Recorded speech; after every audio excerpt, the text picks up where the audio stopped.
Welcome to Todd Talk. Today I'm going to give you my pitch for the Star Wars prequels. Todd Talk is brought to you by Chibi. Chi Baby. Now let me preface all of this with, I love Star Wars. Star Wars has had a very interesting history. I was born in 1973, so I remember when the very first Star Wars came out. I was just a little kid, and movies used to stick around in theaters much, much longer, so I did see the original Star Wars in the theater. And I was in grade school when Empire Strikes Back and Return of the Jedi came out. And those three movies were the best thing ever. Now, Star Wars is just a hero's journey. If you're familiar with Joseph Campbell, who wrote a whole book about that, there's this kind of archetype of a story that has been told over and over throughout time. And it's Star Wars. You know, it's about the regular Joe who ends up being a special person. He meets a mentor who has to save a princess, fight a bad guy, and live happily ever after. It's exactly the same story as Harry Potter and The Matrix and countless other stories. Empire Strikes Back was an interesting movie because it didn't have a happy ending. It was a middle movie, intentionally, and a bunch of weird and bad things happened to our characters, which was really intriguing at the time. And Return of the Jedi, you know, looking back, is not a perfect movie, but it was a really great finale. Looking back at the Jabba escape, I don't know what the hell Luke's plan was. You know, the Ewoks were a little bit silly, but I get what they were going for with the, you know, primitive culture beating the Empire. And, you know, the fight on Endor, plus the group going to blow up the Death Star, plus Luke fighting Darth Vader all at the same time, and then the everything is lost moment, and then everything is saved. It was a really good ride. And then he did the special editions, which weren't 100% terrible, but there was some terrible stuff in there. You know, the whole Greedo shot first, the whole Jabba the Hutt scene were terrible. But, you know, cleaning up what the Emperor looked like, cleaning up the Cloud City, those were really cool things. Anyway, the first three movies were a fantastic trilogy. And the thing about fantastic stories, whether it's Star Wars or Harry Potter or Marvel or The Matrix, is you always want to know more. I remember being a little kid and reflecting on what Obi-Wan Kenobi told Luke about his father and how they fought together in the Clone Wars, and just imagining what were the Clone Wars? You know, what did that look like? These possibilities of the world before all of this just seemed so enticing. And then many years later, when I was in my 20s, Lucas says he's doing another trilogy. He's doing a prequel trilogy. And you know, it was fine. Lucas is a great world builder, but he's not a fantastic director. He's made a couple of cool movies. You know, American Graffiti was a fantastic movie. But Empire Strikes Back, Return of the Jedi, he didn't direct those.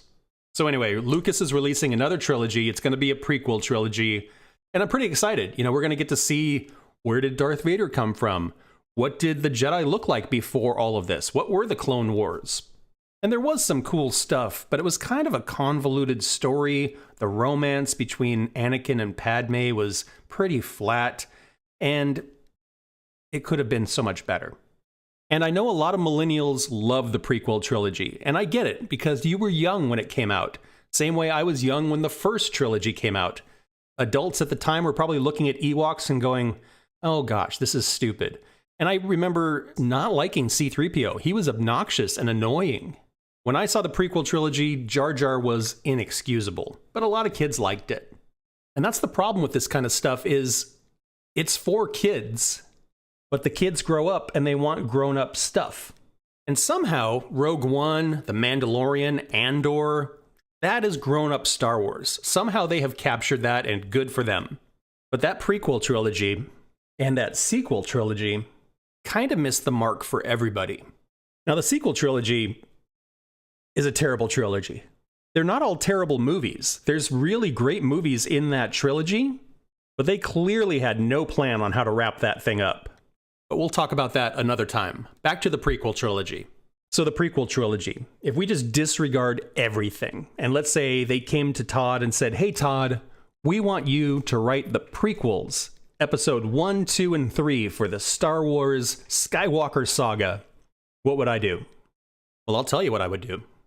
So the one thing we know is when Obi-Wan told Luke about his father, he said he was the best star pilot in the galaxy, a cunning warrior, and a good friend. So episode 1, Obi-Wan Kenobi has just become a Jedi Master, and he's being assigned his first pupil. He gets this teenager named Anakin Skywalker, who's a little bit of a troublemaker. He's an orphan. The Force comes easily to him, and he's got a terrible work ethic. These two do not like each other. So basically, it's a buddy film. They get sent on a mission, they do some investigating, they uncover that some separatists are assembling to challenge the Republic, the Sith is involved somehow, they get into some hijinks, and they end up best friends at the end. And that's it. That's episode 1. Episode 2 is a love triangle movie. So it's a couple years later, and the Clone Wars have begun.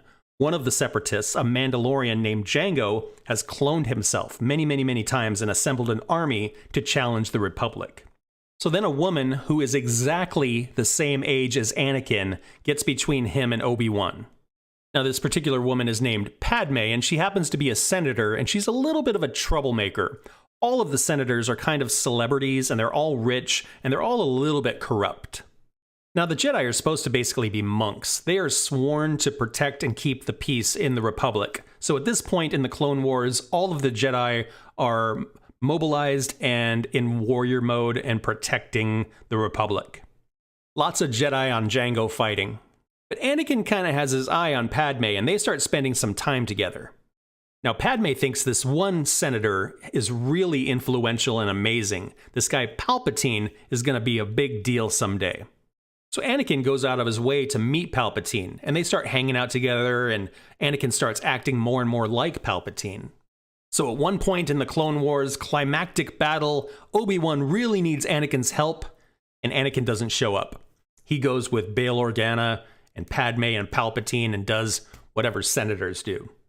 The Jedi lose a crucial battle in the Clone Wars, Obi-Wan has been betrayed, and the movie ends. Episode 3. It's a few years later, and Anakin is now a celebrity. He and Padme have gotten married, she's pregnant, he's kind of this hotshot Jedi bodyguard for this senator, and people love him. Now the Jedi, they've completely turned their backs on Anakin. He has betrayed them, he has gone a different route, and is no longer a Jedi in their eyes. So a couple things happen very quickly. Padme has the twins. The war has moved from the outer rim to the inner planets, and things are becoming very desperate. So all of the senators vote to give Palpatine emergency power. Now, meanwhile, the few remaining Jedi discover that Palpatine has been in cahoots with the Separatists. He's been financing them, he's been leaking information to them, and helping coordinate their efforts. Just as it seems that there's no hope left, somehow Palpatine manages to sign a peace agreement between the Separatists and the Republic, and together they agree to form an empire. The Jedi reach out to Bail Organa and to Padme, and they share what they've learned about Palpatine. When they confront Palpatine, Palpatine turns on them, and we see his full fury. There's a big fight and a chase. Bail Organa manages to slip away, but Padme gets caught, and her ship is destroyed, killing her and probably the kids. Palpatine delivers the news to Anakin personally that the Jedi have destroyed Padme's ship, and Anakin is furious. In Darth Vader armor, Anakin starts hunting down all of the Jedi. There's some amazing lightsaber fights, of course, and then finally, the last of the Jedi attempt an escape on the Tantive 4, the very first ship we see in Episode 4. And here, Obi-Wan and Anakin have their duel. We get an amazing fight, something like Revenge of the Sith, and it culminates with Obi-Wan knocking Anakin back into an escape pod and launching him off. The escape pod goes shooting down to Mustafar, where it lands in the lava, and he is burned to a crisp.